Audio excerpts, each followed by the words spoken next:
Yep. Ready? Yeah. There's a little bit of that. Good evening, everyone. I'm going to call to order the Wethersfield Board of Education meeting tonight for Tuesday, February 14th, Town Hall Council Chambers. I'll ask the Secretary to call the roll for quorum. Thank you, Mr. Healy. Good evening, everyone. Mrs. DeRoberts? Here. Mrs. Drew? Here. Mrs. Granato? Present. Mr. Healy? Here. Mr. Lacavoli? Here. Dr. Regan Lefebvre? Here. Mr. Riley? Here. Vice Chair, Mr. Passio? Chairperson, Mr. Carey? And Wethersfield High School Student Representative, Mr. Ryan Fazina. Here. All present. We have a quorum. I will ask Ryan Fazina to lead us in the Pledge of Allegiance. Ryan. I pledge allegiance to the flag of the United States of America and to the republic for which it stands, one nation, under God, indivisible, with liberty and justice for all. Thank you, Ryan. So let's move on to number 2, student staff recognitions. Mr. Emmett? None this evening, Mr. Healy? Thank you. Number 3, board comment. Mr. Roberts, we'll go for you. You're that way, this way. Do you have any board comment? Oh. Do you have Want any me? comments? No, no. I don't. Okay, Go later. ahead, Bob. Go ahead. Okay. Well, first, happy Valentine's Day to everyone. And if you ever taught second grade, this day in second grade was often the most high-energy day of the year. I guess our students love one another. But I'm excited to see on the agenda tonight we have curriculum additions and changes that are being voted on. Student Program and Services Committee continues to bring Wethersfield Public School into the 21st century of learning. We will be acting on this latest academic work tonight. We also have added a piece to the curriculum that is for mental health and behavior of our students, which is a very important piece to all classrooms today as we recover from the COVID years. So I'm going to ask the superintendent, and I would appreciate if the superintendent and other administrators and teachers present to the board a report on the PD and the restorative practices curriculum, focusing on how it's being implemented and how it's working for our teachers and students. School climate and culture is so important, and all classrooms must strive to be a place for students and teachers to have a safe learning environment. I thank you for responding to this request for this update on restorative practices. It's our way of creating post-COVID climate and culture in our schools. Thank you. Go ahead. So I just wanted to I went to a couple of meetings since our last meeting. I wanted to let you know I went to the high school PTA. They discussed a very successful 8th grade open house.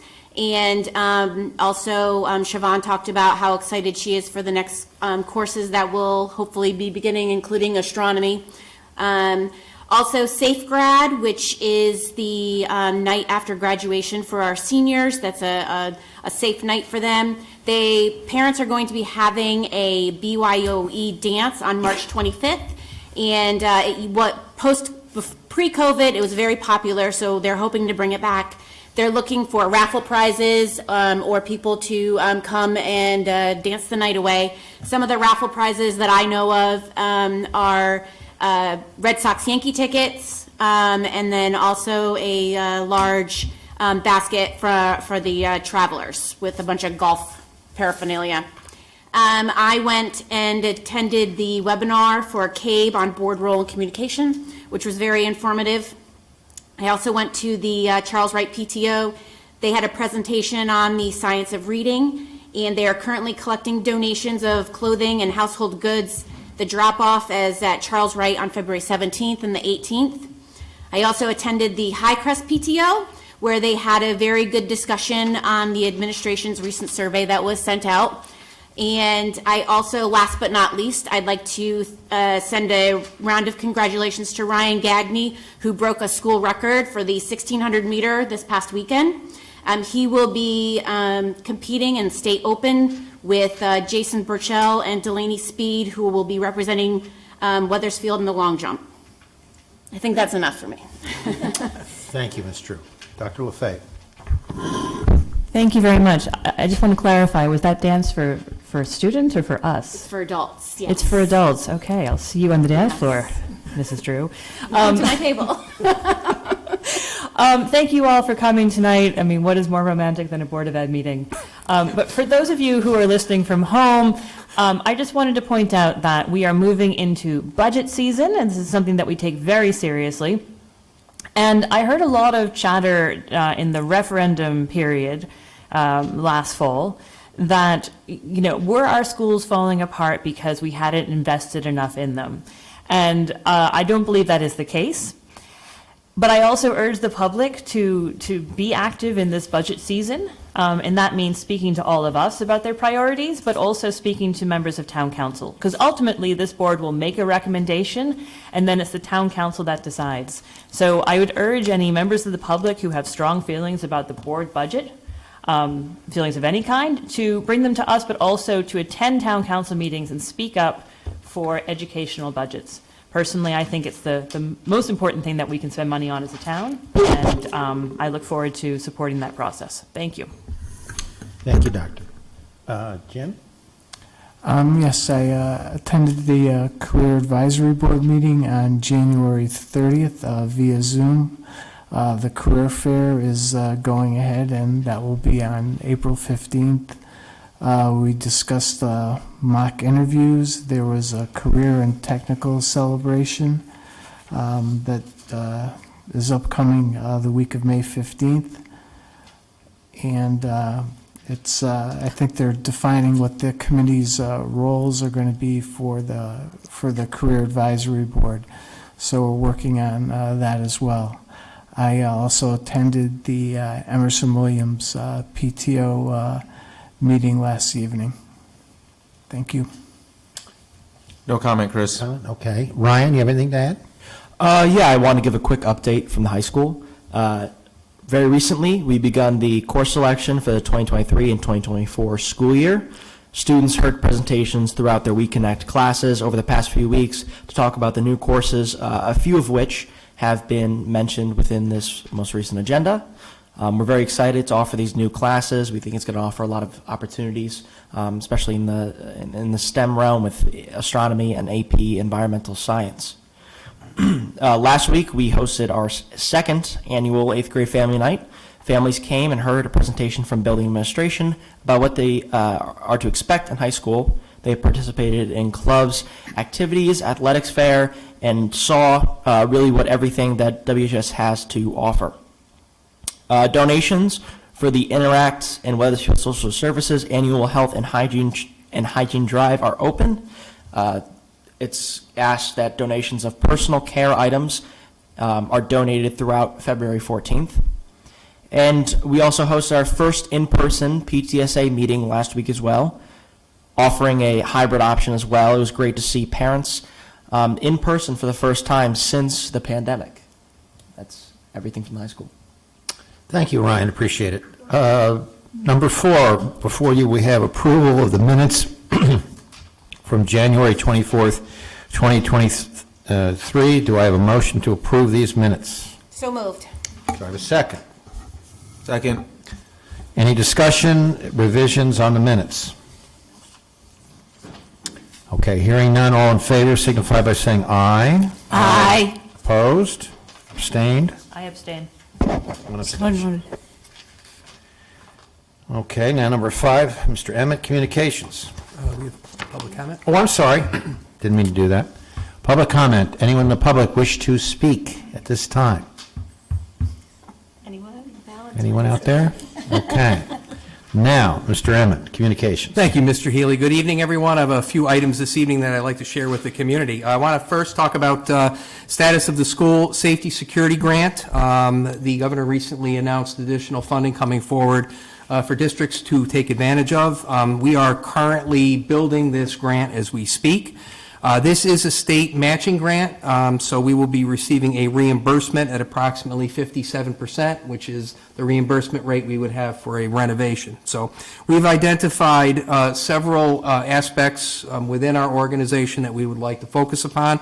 Those include network video recorders that keep data from our camera systems, camera replacement at various schools, upgrading and bringing up to speed our door access controller server and software, PA system upgrades, and building security systems. We'll be meeting with vendors in order to secure cost estimates for these particular items, and we'll be ready to submit this grant prior to the March 31st submission deadline. I want to give everybody an update with regard to the REL meeting. That was the group that did the audit of HVAC and lighting for our schools. The meeting was originally scheduled for February 7th. It was, in fact, rescheduled. It will be taking place this Friday, the 17th of February, here at Town Hall. I do expect to be attending that meeting, and when I have additional information, I will be certain to get it to you in the Friday update. With regard to budget development, you've heard that already, and we are deep into the work on our budget. I look forward to the upcoming series of budget workshops. We are planning 4 budget workshops on Saturday, February 25th, 9 a.m., Wednesday, March 1st at 6 p.m., Saturday, March 4th at 9 a.m., Wednesday, March 8th at 6 p.m. These meetings are open to the public and will be held in the lower level conference room.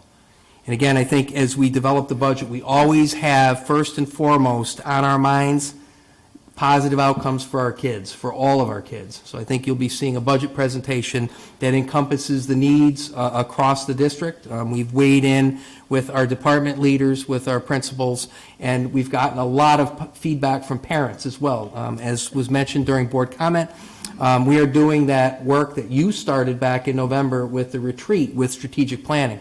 That survey that went out has elicited a lot of great feedback from our parent community, teachers, and even students. So we'll be utilizing that data to drive our strategic planning for the future, as well as our budget requests coming forward.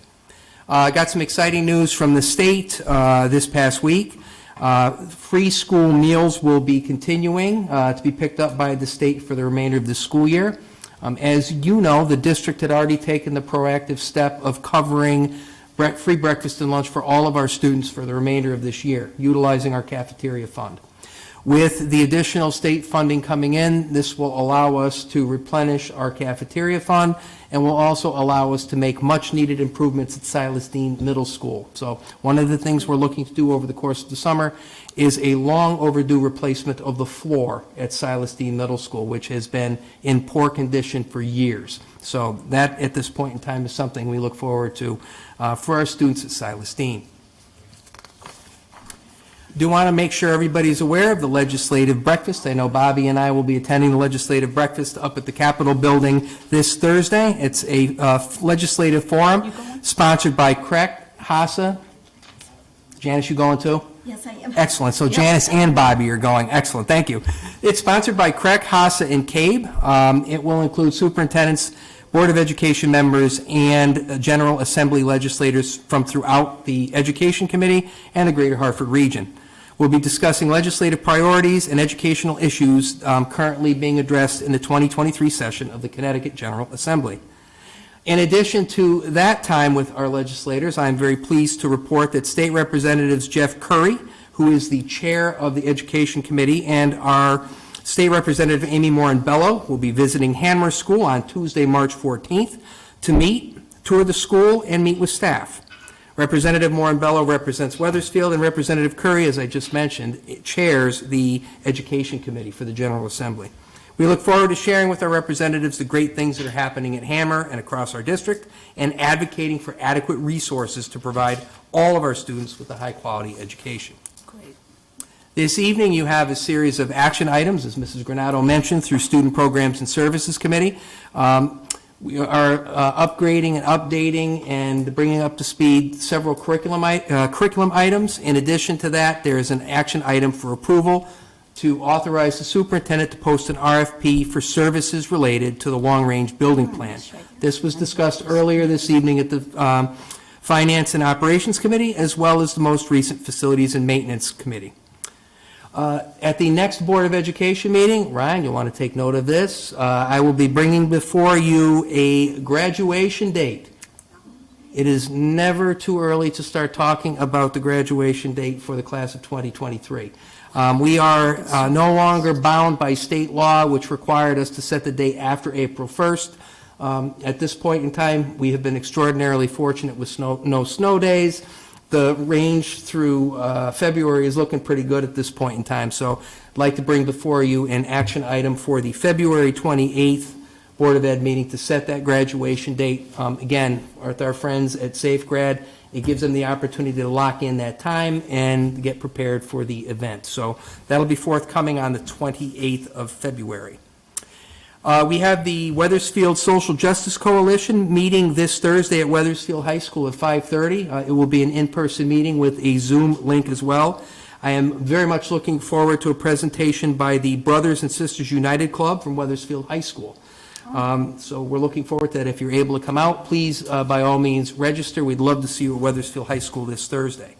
And finally, last but not least, do want to remind families that there is no school this Friday, the 17th, through February 21st for Professional Development Day for staff on Friday, President's Day on Monday, the 20th, and winter recess on Tuesday, the 21st.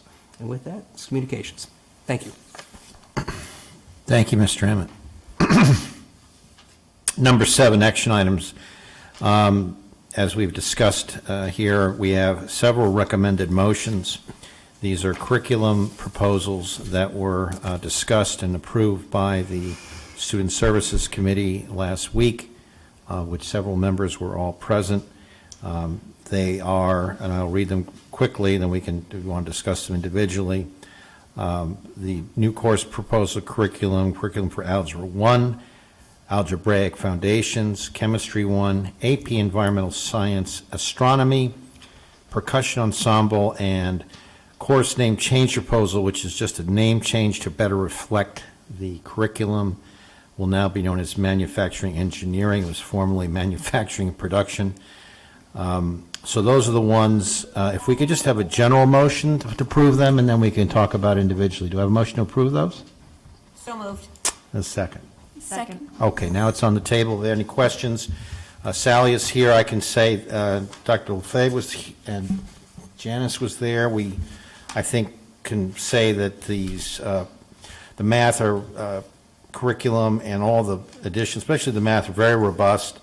The astronomy we're very excited about. Obviously, there's also music here, and the manufacturing engineering, which is building on some of the other things we're doing, along with chemistry. So these are all, we've got real details if you want to see the actual lesson plans. But I can just speak for myself. I was very satisfied with, I thought, the thoroughness of it, the collaboration of it.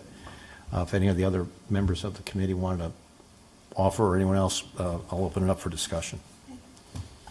I just always, as usual, want to comment that the teachers involved in developing or writing these curriculums and lessons are to be commended. It's a huge job, and it's really reflective of their connection with their students and understanding what their students need, and then responding to that need and those new interests also. So it's really exciting to see these updates and these some things that are new, like astronomy, and then the percussion ensemble. And it's just a reminder, too, that as going into budget time, once again, we look to the community to support all of this hard work and all of these efforts to accommodate students and engage them and truly educate them on a deep level. Thank you. Other comments? Dr. Lefebvre. Yeah, I agree with both of my colleagues. I was very impressed with the thoroughness of the work that went into this, and I thank the teachers for all the work that they put into it. Some of this is, I think, has been long planned, such as the real deep dive into the math curriculum. And then there's also something going on here, which is really creative problem solving, which is the creation of the percussion ensemble, because suddenly the percussion section of of the instrumentalists has grown dramatically, and so the the music department has had to really be creative in thinking about what to do with so many percussionists and so relatively few other instruments. So that was really interesting, and I'm really thrilled that we're adding a 5th AP in the sciences to go along with bio, chem, and the 2-part physics. The second part of physics, which we added last year. So this gives us a really robust science curriculum for some of our highly academic students, and will make them really competitive, I think, for top choice colleges. So I'm really pleased about this. Thank you for those comments. Any other comments, Bobby? I just wanted to make a comment about the name change to manufacturing engineering.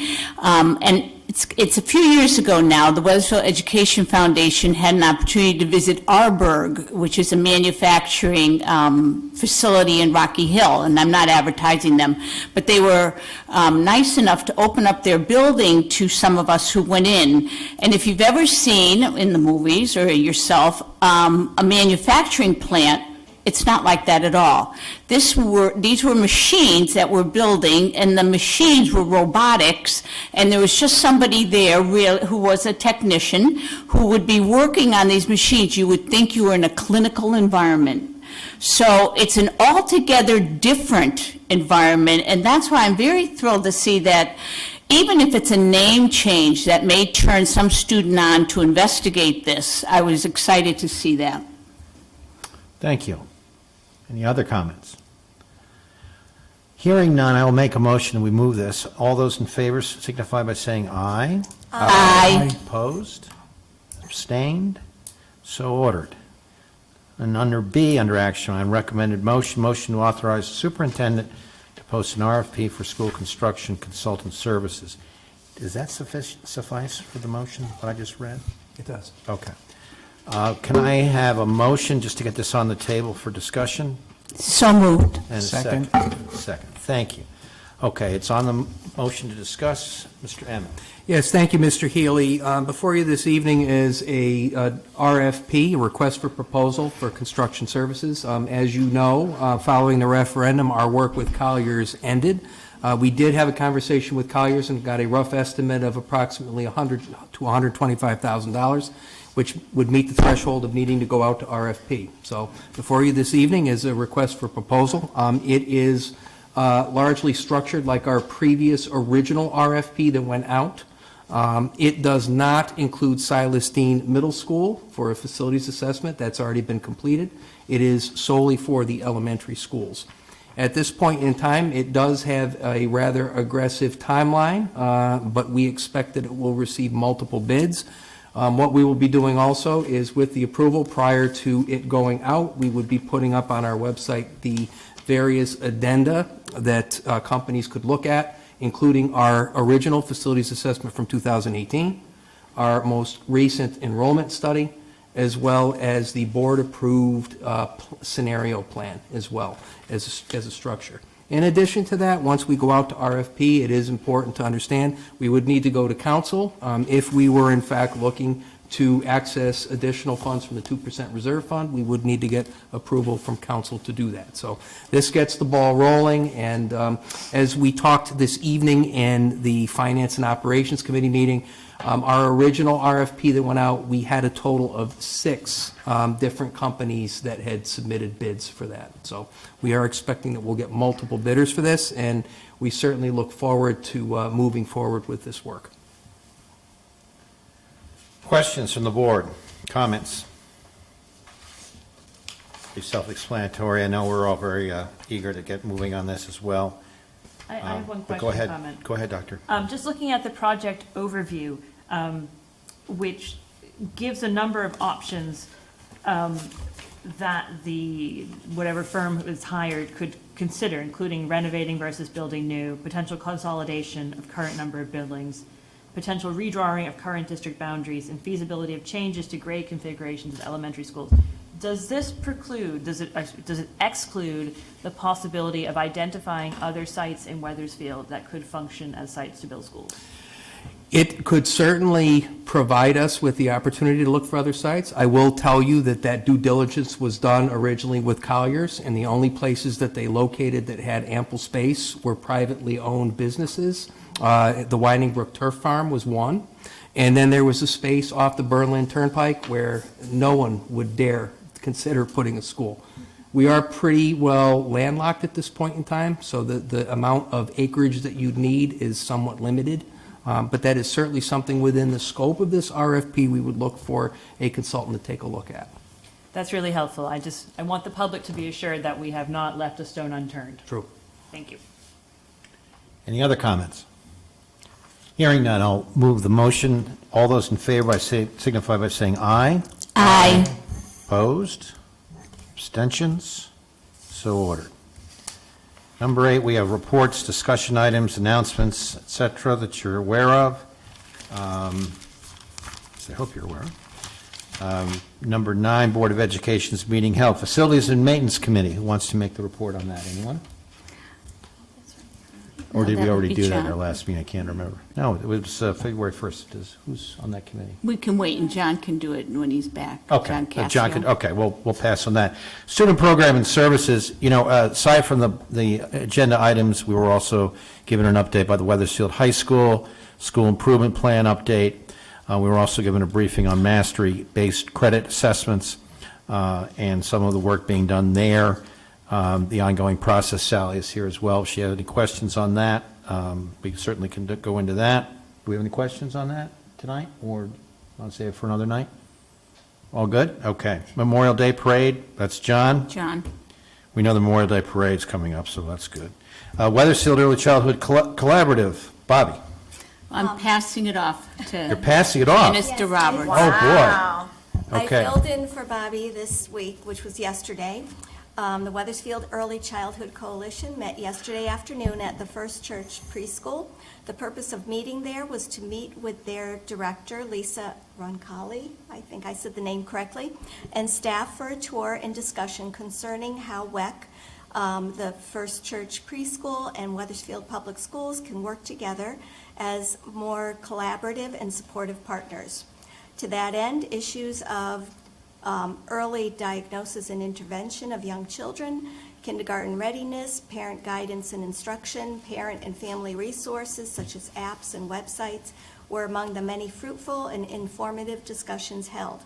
Sally Distoli was present and gave information about Wethersfield Public Schools' expectations along with programming and supports that are in place. Kim Bobbin, the WEC K-6 liaison, shared information about resources and offered new ideas for ways that WEC could be involved with First Church Preschool and be helpful. Sally Distoli suggested that preschools could play a supportive role in Wethersfield Public Schools' efforts to improve school attendance by reinforcing with their families the importance and impact of good attendance right from the start. So it really was just all three entities supporting each other. So I really enjoyed it. We could have talked forever, but I came away understanding that the main goal is for all of these entities, the preschools, all of the preschools in town, WEC and Wethersfield schools, is to share information, concerns, issues, and resources in order to provide a complete program of complete coverage through a very determined mindset of cooperation. Excellent, thank you. Any questions? Nice job. Okay, lastly, Finance and Operations Committee, Amanda. So Mr. Emmett stole all my thunder. We discussed the RFP and to bring a recommendation for the board for approval. We also discussed the free lunch legislation. And we also discussed excess cost reimbursement. However, we have an additional, I believe it's 3 outplacements this year, so it might end up being a wash for us. So that's what I got. Wash is better than drowning. Yes. Thank you for That's a that positive report. way Any to look questions at it. for Amanda at this time? None? Okay. All right, under B, meeting scheduled, you see that below, the correct council tomorrow. The Finance Operations Committee is on the 28th, and then, of course, we have our budget workshops, as Mr. Emmett has explained before. Make note of those. Number 10, any unfinished business before the committee, the board at this time? Mike, nothing? Okay. Nothing. All right, finally, public comment. Anyone out there? Anyone? Bueller? I've always wanted to do that. I'll have a motion for adjournment. So moved. Second. Second. All those in favor?